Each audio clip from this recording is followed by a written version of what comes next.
Y este es mi cobertizo. Con toda esta parafernalia voy a recrear los experimentos que cambiaron el mundo.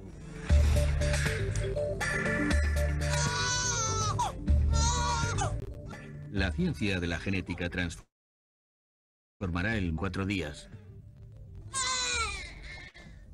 Esta es mi madre. Oh, el tío. Nunca lo había visto.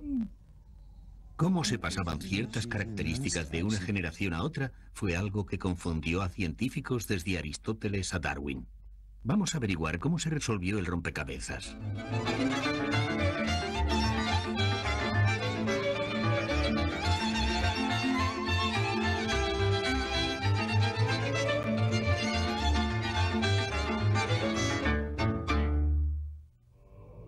Esta es la historia del padre de la genética, un neurótico monje moravo llamado Gregor Mendel. Los 6 experimentos que cambiaron el mundo, Mendel y el guisante raro de la vaina.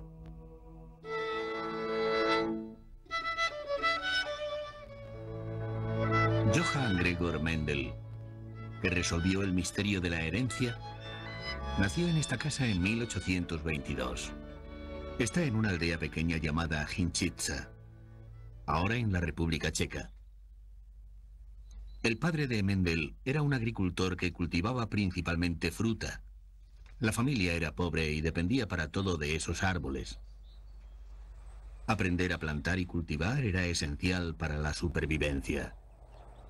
Más tarde, esa sería la piedra angular del trabajo científico de Mendel.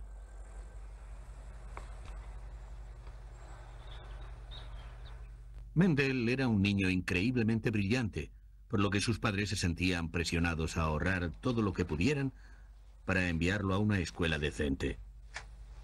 Pero el dinero era una preocupación constante, y Mendel, que era un joven sensible, sentía aquella tensión. Estuvo enfermo 3 veces y tuvo que regresar a su casa a recuperarse. Y parece bastante claro que esas enfermedades eran psicológicas, depresiones nerviosas. Y creo que viviendo y estudiando lejos de casa se sentía muy presionado a regresar. Pero debía ser también un hombre muy testarudo, ya que, a pesar de esas depresiones nerviosas, siguió adelante con sus ambiciones. Cuando tenía 18 años, llegó el desastre. Su padre quedó tullido en un accidente. La tradición exigía que los hijos ocuparan el lugar del padre. Pero el joven Mendel era demasiado delicado y enfermizo para poder llevar la granja. En lugar de eso, tomó una decisión. Él lo explicó así. Me resulta imposible seguir soportando tantos esfuerzos. Me siento impulsado a adoptar una posición en la vida que me libere de las luchas más amargas por la existencia. He solicitado y recibo permiso para entrar en el monasterio agustino de Santo Tomás en Brno.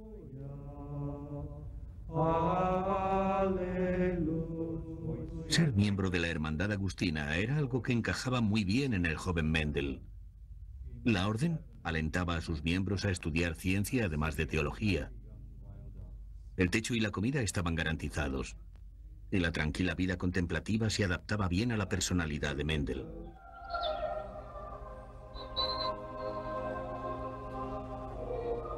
Otro rasgo del monasterio era que contenía un pequeño jardín botánico.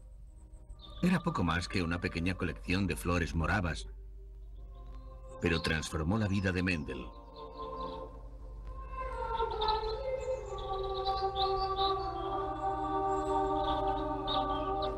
Este dijo: en mi tiempo libre me ocupo de la pequeña colección botánica del monasterio. Me he vuelto tan adicto al estudio de la naturaleza que no regateo esfuerzos para llenar los huecos en mis conocimientos. Mendel se interesaba cada vez más por distintos aspectos de la vida. ¿Por qué las especies eran diferentes entre sí? ¿Y qué hacía que variaran miembros de la misma especie? De periquitos y calvos. En la época de Mendel, todos sabían ya de espermatozoides y óvulos, pero no tenían medio de explicar cómo se combinaban exactamente para producir la generación siguiente. La teoría más popular sobre la herencia sostenía que el padre y la madre se fundían de algún modo en la concepción y el niño era una mezcla de los dos. El profesor Steve Jones, uno de los genetistas más importantes del país, explica por qué resultaba tan atrayente la fusión. Parece claro que uno sea una mezcla, una combinación de lo que fueron sus padres. Si tu padre era muy alto y tu madre muy bajita, tú estarías en algún punto medio.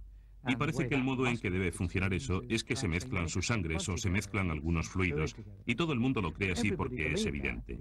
Pero es evidente y falso. Y es ese tipo de teoría lo que hacía que los agricultores y ganaderos se interesaran por mezclar especies. Pero aquí tenemos un caso clásico de una oveja negra en una familia. Sí. Aquí están los dos padres, la madre y el padre. Los dos son blancos, son una oveja y un carnero blancos. Y esto es lo que han tenido, algo completamente distinto. No es natural. Es imposible que de una mezcla de esos dos pueda salir una oveja negra. Pero si hay una oveja negra, puedes estar seguro de que en algún punto de la estirpe familiar ha habido otra oveja negra. Y si siguieran reproduciéndose en número suficiente de veces, nacería otra. ¿Cuánto habría que retroceder para encontrar otra oveja negra? No lo sabemos. Por desgracia, las ovejas no tienen buenos árboles genealógicos, pero podrían ser 2 generaciones, 10 o 100 generaciones. ¿En serio? Aparecen de repente y luego desaparecen otra vez. Pero no es fruto de una fusión. Eso no saldría así. Y al parecer mi sombrero oculta otro de los problemas con la teoría de la mezcla. ¿Cuándo se te empezó a caer el pelo? Di la verdad. Sobre los 17 o los 16. ¿Y cuándo estabas ya sin nada? ¿A los 23 o 24? Ah, no, tuve algo hasta los 26. Bueno, hasta los 26. No pretendía insultarte. Digamos que quizá un día tengas nietos, ¿vale? Y es muy probable que alguno de esos nietos podría darte probabilidades bastante concluyentes. Alguno de esos nietos estarán calvos. Los defensores de la teoría de la mezcla no podían explicar por qué mi calvicie, el tipo de calvicie que ataca pronto, aparece a menudo en hijos de padres con pelo. O cómo puede salir una nectarina de una semilla de melocotón. O cómo pueden aparearse 2 periquitos azules y producir un hijo completamente blanco. Y eso fue lo que acabó con la idea de la fusión. Esas anormalidades. El modo en que ciertos padres pueden producir hijos que no se parecen nada a ellos, sino a un antepasado lejano. Allí pasaba algo más, y sencillamente hacía falta un genio que lo descubriera. Y ese genio fue Mendel. En la década de 1850, los deberes pastorales de Mendel lo llevaron a enseñar ciencia en Brno. Su curiosidad científica lo había llevado con anterioridad a Viena, donde había estudiado física y matemáticas, además de botánica e historia natural. Mendel se encontró de repente teniendo que enseñar teorías equivocadas sobre la herencia, como la de la fusión. El programa escolar incluía también la idea aún más anticuada de que cada espermatozoide era una persona completa en miniatura y el óvulo solo estaba allí para darle comida. Hasta algunos chicos de 12 años podían encontrarle fallos a esa idea. Sí, puede tener los ojos de la mujer y ser un niño. O sea, que tiene que ser parte del hombre y parte de la mujer. Wow. No puede ser así. Ven aquí, número 2. Ven aquí. Bien. Vamos a felicitar al número 2. Quiero que te subas aquí. Sube. Vale. Eso es. Vale. Aquí arriba. Vale. Quiero que sujetes esto como si fuera algo glorioso. Esto es como un premio, ¿vale? Vale, bien. Creo que tiene un gran futuro en ciencias. Un aplauso para él.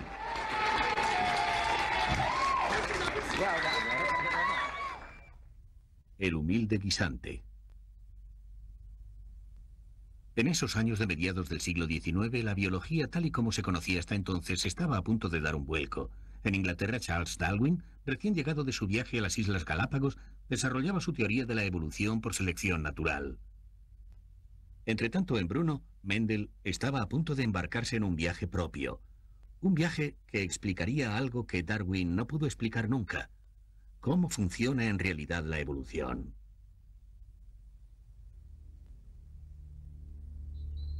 En la mente de Mendel comenzaban a insinuarse un montón de ideas disparatadas.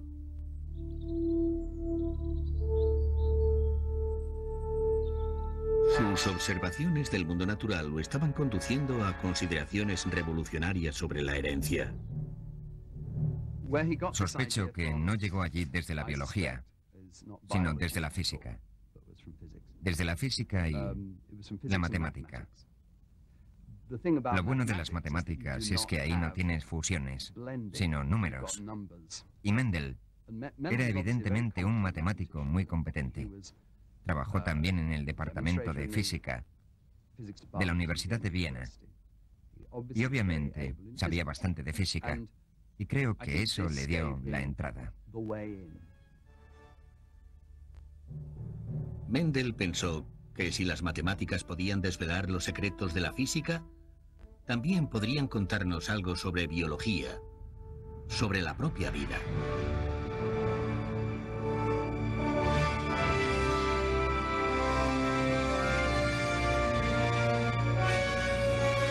Pero para eso necesitaba algo vivo que tuviera características observables y fáciles de contar.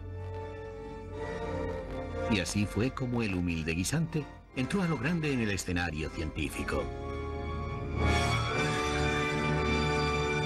Los 6 experimentos que cambiaron el mundo, Mendel y el guisante. Era exactamente aquí, en este jardín del monasterio agustino de Brno, donde Mendel tenía su campo de guisantes de 35 metros por 7. Esto era en 1856. Aquí pueden ver los cimientos del invernadero de Mendel, que utilizaba para acelerar el proceso de crecimiento de los guisantes, porque Mendel cultivaría miles y miles y miles de guisantes.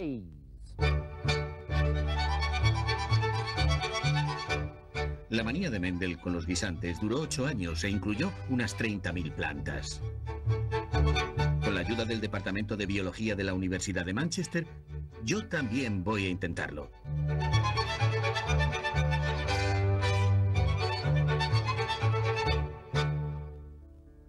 Mendel intentaba comprender cómo pasan ciertas características de una generación a la siguiente. Los guisantes, por ejemplo, pueden ser lisos o arrugados.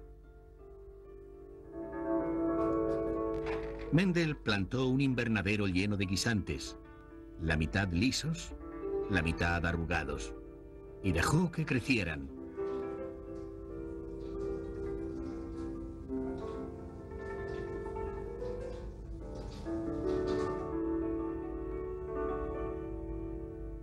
Este es Bob Callow, biólogo de plantas.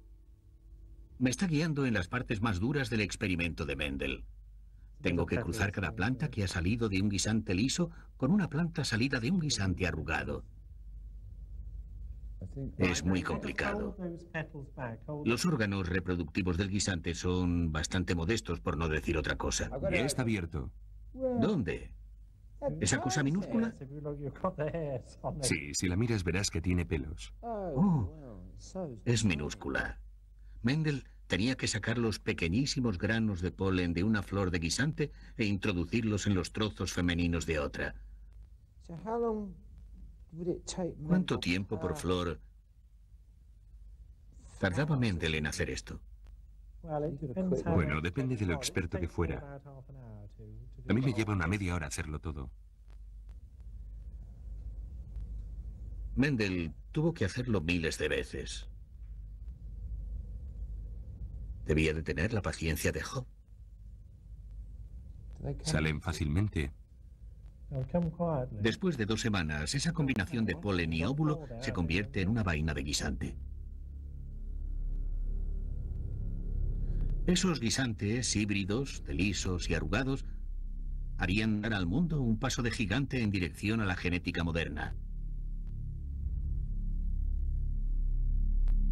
La teoría de la fusión, el dogma de la época de Mendel, habría predicho que el guisante nacido de uno arrugado y otro liso se parecería a una mezcla de los 2 padres. ¿Pero qué aspecto tenían en realidad los híbridos? Sorprendentemente, todos los guisantes que habían producido las plantas cruzadas eran lisos. Y si miramos todos estos, verás que hemos sacado algunos de otras vainas y todos los guisantes son lisos. Lisos, sí. O sea que la característica arrugada ha desaparecido por completo. Aunque esos guisantes tenían un progenitor liso y otro arrugado, parecían lisos. ¿Qué había sido de la información, del factor que hacía arrugado a uno de los padres? ¿Se había desvanecido? Mendel plantó todos los guisantes lisos, y lo que ocurrió después cambiaría el mundo. Los niños de Mendel. Necesitamos unos pocos más. En 1860, Mendel estaba a mitad de camino de su experimento y comenzaba a actuar de un modo raro. Disculpe. Esto no es exactamente lo que andamos buscando, ¿verdad? Sus visitas informaban de que hablaban de sus guisantes como de sus niños.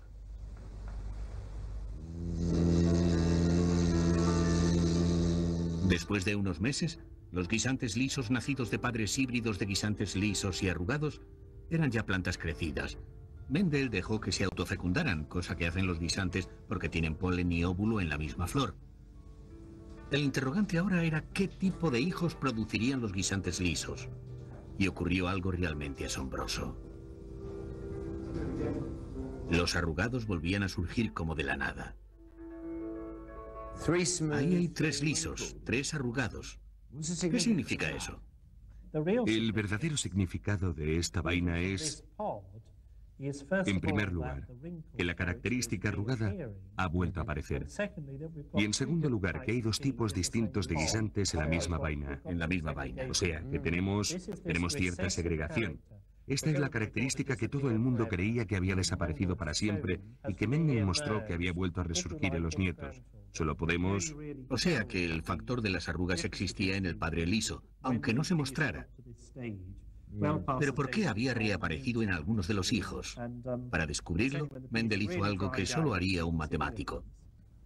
1, 2, 3, 1241, contó todos los guisantes lisos y todos los arrugados. Le llevó un rato porque tuvo que contar 7.324 guisantes. 5.400, 5.474 guisantes lisos. Casi 6.000 eran lisos como los padres, y menos de 2.000 eran arrugados. Una proporción casi exacta.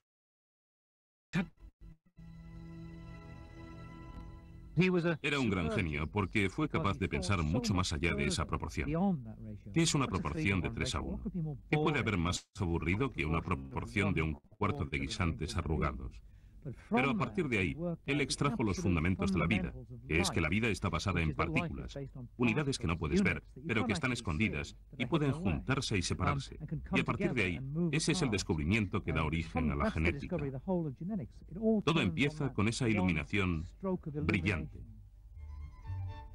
Mendel comprendió que si un guisante contiene factores lisos y arrugados, la mitad del polen que produce contendrá el factor liso y la otra mitad el arrugado.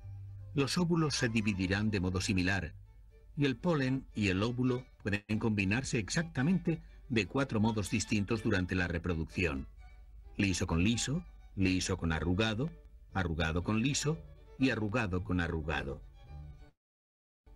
Pero Mendel sabía que cualquier guisante con un factor liso saldría siempre liso, porque el factor liso, así que solo las parejas de arrugado con arrugado producirían un guisante arrugado. Eso explica por qué había 3 veces más guisantes lisos que arrugados.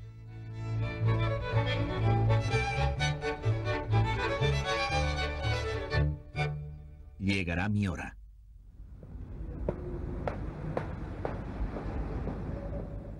En febrero de 1865, Mendel esperaba nervioso que empezara su conferencia en la Sociedad de Ciencias Naturales de Brno. En su maletín llevaba la explicación de cómo funcionaba la herencia.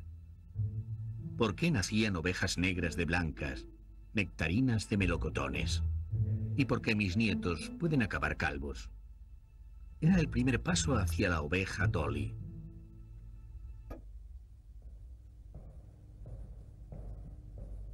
La reunión fue un desastre. Los espectadores esperaban una conferencia sobre plantas y recibieron una lección de matemáticas llena de proporciones y fórmulas incomprensibles. Y el número completo de la clase de series que esa combinación suscita, y por lo tanto en sí mismas, 2 veces la A grande y la A pequeña más la A pequeña.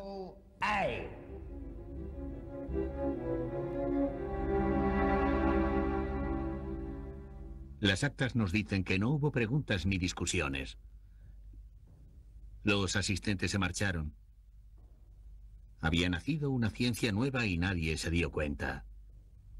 3 años después de esa conferencia olvidada, Mendel fue elegido abad del monasterio. Aunque siguió haciendo experimentos, no tardó en verse envuelto en otro problema matemático, una lucha sobre los impuestos del monasterio. Era un asunto relativamente menor, pero la misma tozudez que lo había llevado a pasar 8 años cultivando y contando guisantes se apoderó ahora de él. Batalla con las autoridades sobre impuestos. Hasta tal punto que en cierto momento los hermanos intentaron prácticamente que lo encerraran por loco. Sin duda, estaban muy preocupados sobre el modo en que enfocaba aquel problema. No aceptaba ningún tipo de compromisos. Mendel se convirtió en un anciano bastante triste. Soñando todavía con la gloria que no conocería nunca, dijo: Aunque he sufrido momentos amargos en mi vida, mi trabajo científico me ha proporcionado gran cantidad de satisfacciones y estoy convencido de que no pasará mucho tiempo antes de que sea reconocido por el mundo. 16 años después de su muerte, en 1884, el mundo reconocía al fin el genio de Mendel. Británicos, ingleses y holandeses descubrían y verificaban su trabajo, y se erigía una estatua en su honor en Brno. Las partículas sobre la información hereditaria que descubrió se llamaron genes, y los científicos no tardaron en darse cuenta de que existían en todas las formas vivas de la Tierra. El tímido monje moravo había cambiado el mundo.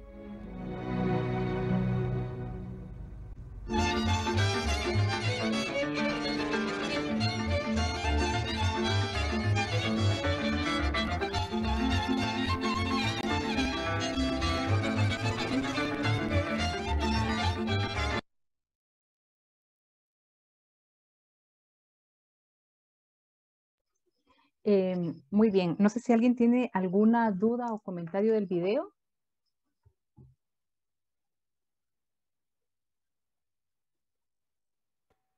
De mi parte, no, ingeniero. Sí, todo claro. Muy bien, gracias. Muy bien. Entonces, ahora voy a regresar a la presentación.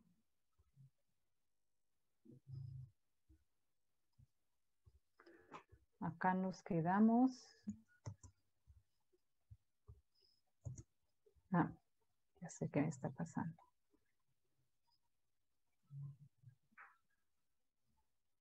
Necesito salir de pantalla completa.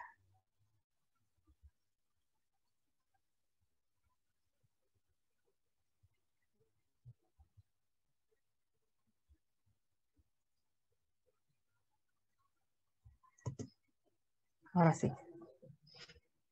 Muy bien, entonces el ejercicio, este ejercicio es para hacerlo en el cuaderno, no tienen que entregarlo. Entonces, solo les voy a pedir, por favor, que copien estas 2 preguntitas para que lo escriban, la respondan en su cuaderno.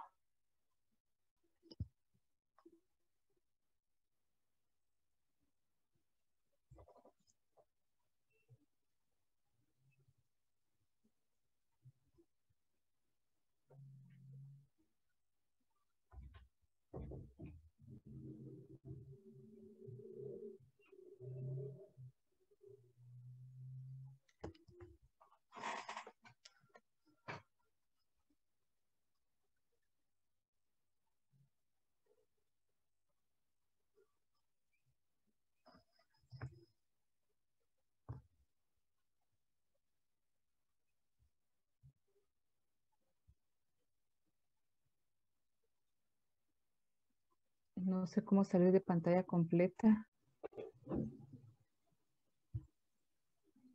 Ahorita lo voy a volver a poner, es que no quiero salir de pantalla completa y no sé cómo. Yo creo que ahora sí. Ahí está, eso es lo que quería ponerles.